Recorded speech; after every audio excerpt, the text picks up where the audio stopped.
சங்கீதம் 118:1 கர்த்தரை துதியுங்கள், அவர் நல்லவர், அவர் கிருபை என்றும் உள்ளது.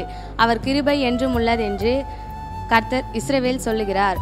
அவர் கிருபை என்றும் உள்ளதென்று கர்த்தருக்கு பயப்படுகிறவர்கள் சொல்வார்களாக. அவர் கிருபை என்றும் உள்ளதென்று ஆரோனின் குடும்பத்தார் சொல்வார்களாக. நெருக்கத்திலிருந்து என்னை நோக்கி கூப்பிட்டு கர்த்தர் எனக்கு செவி கொடுத்தார்.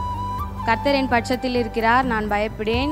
மனுஷன் எனக்கு என்ன செய்வான்? ஆமென். கர்த்தரை துதியுங்கள், அவர் நல்லவர், அவர் கிருபை என்றும் உள்ளது. தேவாதி தேவனை துதியுங்கள், அவர் கிருபை என்றும் உள்ளது. கர்த்தாதி கர்த்தரை துதியுங்கள், அவர் கிருபை என்றும் உள்ளது. ஒருவராய் பெரிய அதிசயங்களை செய்பவரை துதியுங்கள், அவர் கிருபை என்றும் உள்ளது. வானங்களை ஞானமாய் உண்டாக்கினவரை துதியுங்கள், அவர் கிருபை என்றும் உள்ளது. பெரிய சுடரை உண்டாக்கினவரை துதியுங்கள், அவர் கிருபை என்றும் உள்ளது. பகலிலே ஆள சந்திரனை உண்டாக்கினவரை துதியுங்கள், அவர் கிருபை என்றும் உள்ளது.